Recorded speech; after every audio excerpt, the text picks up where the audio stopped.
We need to think of a new advert for freebets.com.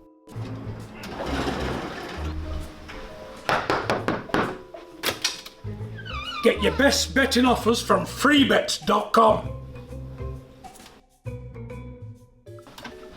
Yeah, that'll do. The following deals are now live. This is Charlie Parsons for Boxing Social in association with Ready to Fight, Forged Irish Stout and Empire Fight Store. The Bald Goat is back on our screens. It's a Wednesday afternoon. He's got Belfast fight week ahead of him and he's on a 72-hour fast. Mr. Frank Smith, how are you, sir?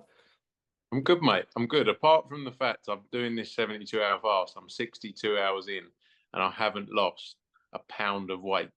Actually, 64 hours in and I haven't lost a pound of weight. So hopefully there's some benefits I can't see because I'm drinking about 7 litres of water a day and can't sit still.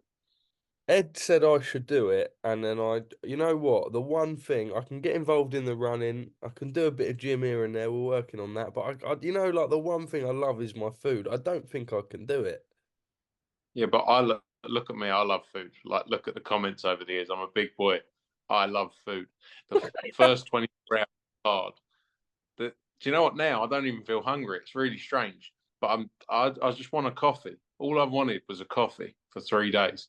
But we're near the end, and hopefully, maybe I'll lose loads of weight afterwards. Who knows? That's what I was going to say. What's that? That's what I was going to say. Maybe it'll come afterwards. Maybe it's where I've cut my hair. I've taken all the or maybe I'm just at my optimal weight, and there's nothing more to come off me. The body's just happy where it is.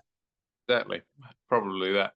Just quickly before we move on, because all the comments will be like, "I hate it when they don't talk about boxing." In terms of like this whole thing, what are the other benefits? Because I'm not really aware. I don't know. There's 4 or 5. Everyone's been saying it's so good, so I thought I'd give it a go. But actually, after the first 24 hours, it's quite easy. You don't even think about it. Your body's purifying itself or something. Yeah. Again, pristine shape, and just go and ruin it all the rest of this week in dinners and eating and drinking red wine. Well, that we will. Let's go straight into it. Belfast this week, and also a little Arizona trip for a certain John Ryder. Just firstly, going into this week, we'll talk about some of the announcements that came out yesterday, but a double whammy from Matchroom. I think Ed's over in Arizona supporting John. Excited? Yeah, 100%. It's a massive fight for John Ryder, and if he can get the win against Munguia, that really sets him up for some huge fights this year in the division. He showed so much heart in that fight against Canelo, and I honestly don't think Munguia's been in with anyone like Ryder. Even the Derevinchenko fight, he struggled in that fight, and that was his toughest test to date. So I think, if Ryder can go in there, start early, I think he can really upset people out there. And obviously kick off in Belfast first up on Saturday, as you say, Lewis Crocker out against Jose Felix. We all know what Jose Felix can do. But Crocker, we saw in Belfast in December. He's going to set himself up for some big fights in the 147 division. Paddy Donovan's back out as well. That's a possible fight between those two guys down the line at some point. Chev Clark against Tommy McCarthy, I think, is a brilliant fight. Chev continuing to step up, and this is the kind of fight he needs, getting him ready for a big year. So yeah, a great way to start the year. Conor Walker, obviously, as well on the card against Jermaine. That's a great fight as well. Obviously, Conor was supposed to fight Cyrus Patterson. So yeah, great way to start the year, and looking forward to it. Just got the schedule up here. It's actually quite busy moving forward. I think you're back to back every week in February, all over the world. I believe you're going to have, someone's going to be involved with the whole Fury Usyk fight week as well.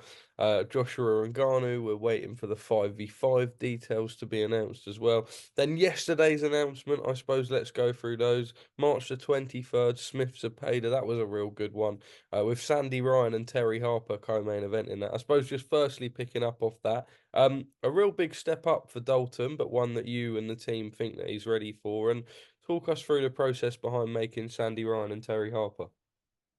Yeah, look, Dalton Smith's ready to step up, and he's wanted these challenges for a while now. And I think Zepeda's a perfect name. If he gets through this fight on March 23, it sets him up for huge fights in the division. It's an exciting division he's in, and he's ready to move as quickly as we can move him. So that was the perfect fight for him. The reaction to it has been great. I think a lot of people. He was very much on the people talking about sort of British level fights. This takes him a complete step up. So that was great to make that fight, and like I say, gone down really well. Sandy Ryan, Terry Harper. Sandy defending her 147 titles against Terry. Another brilliant fight. It was quite an easy fight to make, really. Both of them were up for it. I think it's the kind of fights we need to see and the kind of fights we need to make.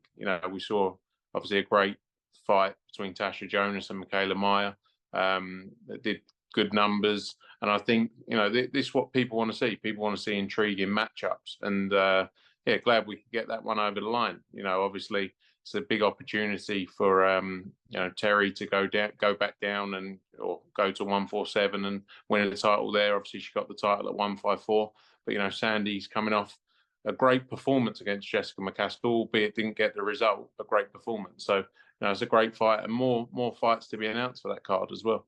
Just on that point there, there was sort of, what was the communication between the McCaskill rematch? Did you guys, I think you tried to make it. What was the whole situation in that not happening? There was certain mandatories that came into play for McCaskill, which made it not possible. Look, I've got to be honest with you. I think this is the much bigger fight. I think people are a lot more interested in this fight, in truth. And that was, once the mandatories came out, that was the focus for us. Obviously Sandy's still upset from the result of that, but I think this is the right kind of fight to move her forward in her career, and for Terry as well. So obviously when we promote both fighters, it's always difficult, but may the best win on the night, and we just want to deliver good fights. A trip to Vegas follows with Richardson, Hitchens, and Diego Pacheco as sort of the co-headlines. I think final eliminator for Richardson, Hitchens, and we know that both are both pushing on the brink of world titles anyway. Just happy to have that in the schedule. Yeah, 100%. Look, it's a big fight for Richardson, Hitchens. It sets him up if he can come through this. Lemos is a tough fight, a real tough fight. I think he's 27 and something, 27 something. He's going to be a real tough test for him, but it sets him up for that Matthias fight, Richardson, if he can come through this, which is a huge fight. A lot of people don't want to challenge Matthias, but he's ready for it, and we believe he can get the win on April 6th and then come through for a big world title challenge later in the year. Obviously, as you mentioned there as well, Diego Pacheco back out. He had a great win in LA back in November. Great turnout there. The key for us with Diego is to keep him active. Although he's been around for a long time, he's still very young. And although he wants the biggest fights and to move as quickly as possible, we have to do it at the right pace. We did want to get him back out in LA, but the dates weren't available. So I think this will be the plan: get him out here in a good fight, and then work towards an LA show in the summer for him. Manchester Arena, Jordan Gill versus Zelfa Barrett. That's a great fight. I think on the undercard, Rhiannon Dixon as well, stepping up for a world title against Catterall.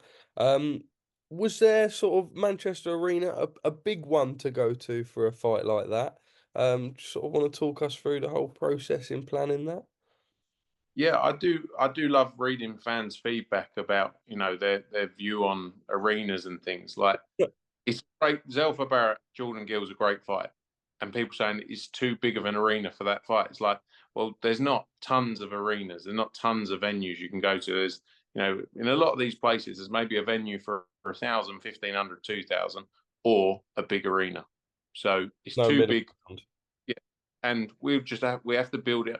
Not sitting here saying, yes, it's going to sell 20,000 tickets or 10,000 tickets. If that show sells 5, 6, 7,000 tickets, I think it's good. It's good numbers for that show. But people have their view and then decide, well, this fight shouldn't be taking place at that arena. But it's a brilliant fight. And it's, Jordan obviously coming off the back of the win against Michael Conlan in December. Zelfa He had the fight against Rakhimov, then had a run out back in Ireland in November as well. And I think this fight sets the winner up to some big, sort of massive fights in the division. So I think it's a great fight, and all British, domestic clash as well always gets people interested. Rhiannon Dixon, as you say as well, she's going to challenge Carbajal for the world title, so a step up for her. So yeah, lots to look forward to. And again, for all of these cards, many more fights to be announced. A little gap in the schedule on April 20th. Will that be Conor Benn?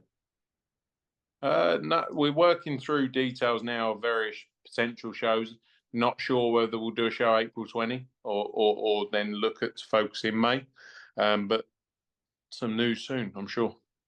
I suppose just on the sort of public feedback, we've seen the ongoing dispute between Josh Taylor and Jack Catterall. Are you able to provide us any update there? We know obviously Jack, a Matchroom fighter. Josh has said it's up to you guys now, and obviously the assistance of Top Rank. Twitter-wise, everyone seems to be pushing for the fight. It seems like a big domestic fight. What are you able to tell us on that one? Yeah, look, it's a fight we're looking at and would love to make, but obviously it has to make sense financially and stack up, and that's what we're going through now. So let's see how things play out on that. But no news just yet. But yeah, hopefully that's a fight we can make. When you see the sort of public reception on social media to a fight like that, does it sort of, I mean, I don't know the conversation, but I suppose it comes down to a broadcasting element as well. Do you then go back? I mean, how do you sort of go about assessing if it stacks up right? Yeah, it's multiple areas, it's ticketing, sponsorship, and broadcast. Broadcast being the major part of it. And that's where we have to go to work and see what can be done. But that's work going on in the background for sure. Moving forward then, Katie Taylor, the plans, we know that Croke Park and sort of government in Ireland plans were being sort of spoke about briefly. Are you able to provide any update there? I mean, when can we await an announcement on that? Will it be the third Chantel Cameron fight? I mean, what is the whole situation there? We know that it was a little bit bitter after the fight. Yeah. Now, conversations are ongoing with the government, but obviously conversations with any government take time. It's not just a case of this is what we'd like to do and, within 2 days it's signed off and everyone's agreed. It takes time to do those things. But they are still continuing. Conversations with Croke Park continue as well. We do have other options as well to possibly go back to the arena. Okay. If it our focus and what we want to make happen is Croke Park, but we're working through all that detail, and hopefully we can do that. In terms of the fight, obviously the Chantel Cameron rematch, the trilogy, is a fight we would love to make. We promote both Katie Taylor and Chantel Cameron. They've both given us 2 amazing nights for boxing, and we'd love to see that fight again. Those discussions are ongoing with both teams, and hopefully some news soon. But that is definitely the fight we would love to make. Have there been any approaches to Amanda Serrano and the MVP team? No, but she's fighting March 2nd, so she's doing her own thing. There's obviously the position around, she's doing 12-round fights now, which changes it. It means it can't be done for undisputed. So currently, no conversations there. Okay. How long have you got, Frank? I know that you've got to be on another meeting afterwards. Got 5 minutes, Charles. Okay. The boxer legal dispute, you able to shed any light? We've seen a lot come out over the last couple of weeks from the Times reporting sort of cash envelopes on as regards to signing a fighter and everything. We know that you have the ongoing situation with regards to Boatsi's contract. I mean, you able to what are your thoughts on it all? No, look, our situation with them will be dealt with in a legal route, and that's ongoing. It's for much smarter people than me to deal with. We get on with the day-to-day of our business and, making sure we can deliver for our fighters. I'm not really going to go into... There's a lot of people who, over the years, would have picked up on things that have been bad, whether the Conor Benn situation, and tried to play on those situations to make it, to make it worse and say the sport needs more governance, the sport needs more of this. But, they've got their own problems to deal with. I'm not going to go into, too much detail on it. We will continue our our legal case, and we have to defend our position. But the other bits and pieces, not for me today, Charles. There's going to be no headlines for you. No headlines for me, that's fine. Well, maybe a nice headline out of this one, because I don't know what's going on. A year ago today, it was beef between yourself and Eddie and Frank Warren, and now you're sat and you're having dinner with him, and he's laughing and joking in my interviews. He's saying, I'm going to beat the shit out of Matchroom. He's now picked up the old pink stony approach of violating my clobber as well. I'm not really too sure what's going on, but I'm quite enjoying it, I must say. Dinner with Frank Warren as I move. I'm getting a low battery warning. I grab my charger. But what's the situation there, Frank? I mean, it seems almost too amicable. Am I still talking, Charles? Or am I stopping talking? Sorry, what am I doing? Grabbing my charger very quickly. I didn't know whether it would stop recording because you've gone to. I don't know what happened there. I don't know. I don't know how my Wi-Fi is so bad that I move up the stairs and It's lucky you've bit because can you imagine how slow you would have been running back in the day? I know. Would have taken up. Yeah. So going back to that question around the Matchroom, Queensberry, Warren, us. But I think it's good for the sport that we can all have a relationship and make fights happen. We will always remain competitors. That is just natural. We've got two opposing businesses. We've got two different broadcasters. But the good thing is now we can all sit in a room and have a discussion. We can go for dinner, and that's good for the sport. We're always going to have, like I say, our own things we've got to focus on. But if we can make fights between us, that's brilliant. It's been good. It's been interesting. The Zone and TNT seem, quite eager to cooperate. And I suppose we saw that on the Day of Reckoning, whether we'll see more in due course. But I suppose March 8th, broadcasting plans, you think maybe more of the same? I don't know. Look, it's something, obviously the Saudis, the seller GEA will be working through that currently. It's not something that we directly are involved in. But I think anywhere that broadcasters can work together for the benefit of both their businesses and the sport is good. And I think, the December 23 Day of Reckoning event was a success. Everyone coming together. That was obviously on DAZN globally. You obviously had ESPN in the US and Canada and TNT in the UK as well. So, but yeah, any way that people can work together for the benefit of the sport is good. And I'm sure news soon. I don't think they've announced Feb 17th or March 8th broadcasters, but I'm sure news soon on that. Just rattling through a few quick ones. Wood Warrington, what's the conversations there? Because I know that you were speaking to the City Ground, and originally it was about the length of the grass, and now it's, I suppose, up to the club as to whether they want to do it. I think May the 18th was the date. I caught up with Lee recently. He said he only wants to do the fight with Warrington if it's at the City Ground. He says that now Matchroom have done everything they can. What do you think it's likely, Frank? Look, it's one of those things. We're waiting for feedback from the club currently. Apparently, we're getting an update today. They've been working through with the council. They've been working through with their internal teams. Look, these things do take a lot of time. They take a lot of work, to get it together, especially if you haven't done it before. So hopefully we get some kind of positive update today. Do I feel it's like I feel 50-50 around it.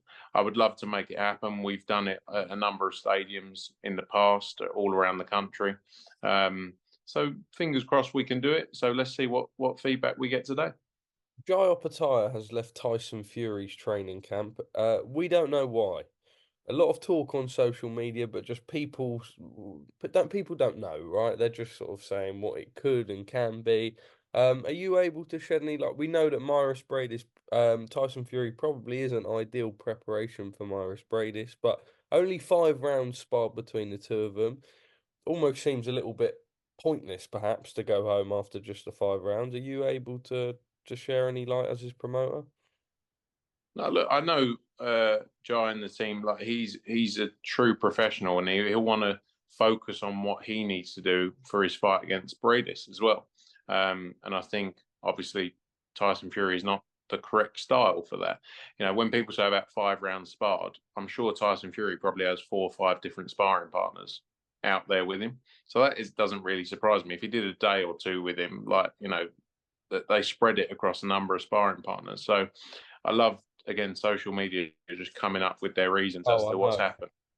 Yeah, but I think the main thing is giving Jai the opportunity to focus on what he needs to do. It's an important fight. Look, as big as Usyk Fury is in Jai's career, his fight against Breedis is the same for him. So he needs to make sure all of his preparation is done to the highest level.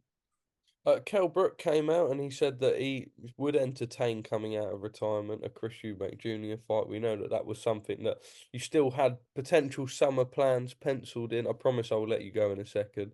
Potential summer plans penciled in for the Benn fight, maybe. I mean, have you spoke to, as Sam Jones WhatsApps me, on Jordan Flynn, which I will definitely mention. But any conversations with the Sauerlands or Kel or any fights there? Yeah, I spoke to Calla this morning. I got a call with him later today. Obviously, we would love to make the Benn Eubank fight, but I'm not going to sit here and say any different. But we've done so much talking about it, and we haven't delivered it to this point. So, we have to look at other options as well. I saw that what you said there about Kell Brook, that chat. He's also said he'd be open to fighting Conor Benn. There's loads of options out there. There's loads of big fights to be made for the sort of April, May, June time, and they're all the ones we're focusing on. So hopefully we can get something done. Two more. Joe Saunders. What's the crack there? We were expecting a return for him next month. Obviously, if that card happened, it's all gone a bit quiet. Yeah, no update on that yet. He's back in. He's been training. He's been back in the gym. He's got to do things the right way. He's been out the gym and out of the ring for a long time now. I think it's been 2.5 years he's been out for, and he can't rush back. He'd rather get his preparation right. So we'll see if we can get a date in soon for that. Cameron Vuong, Jordan Flynn, we know he's out on Feb 10, so no tempting fate, but we've seen the social media back and forth between the two. It seems that Jordan's in, 258 are in, Sam Jones obviously managing Cameron. You believe you get this over the line? Yeah, brilliant fight. That's a great fight for probably April time, and it just shows how quickly Cameron wants to move forward, and it's a tough test as well. Jordan's a tough fighter, and I think it's hopefully we can make that happen for around that sort of April, May time. Cameron's obviously got to come through, all being well, Feb 10th. That should be the focus. All right, Frank, I don't know when I'll see you next, mate, but thank you for catching up with us for Boxing Social. Can I get a cheeky thumbnail from you, please? A cheeky thumbnail? Yes. Would you? I'll hold up a bottle of Buxton and be like... And can you look like a little bit angry? Or maybe point as well with the Buxton, like what point of the Buxton, like that. Yeah, that's like a chava. Great. What's chava? Oh, come on, Frank. Right, top man. Thank you for speaking to us at Boxing Social.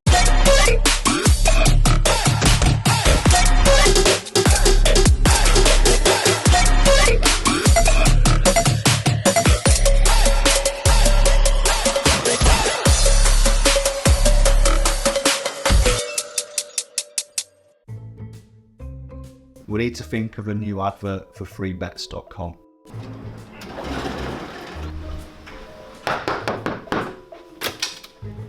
Get your best betting offers from freebets.com. Yeah, that'll do. The following deals are now live.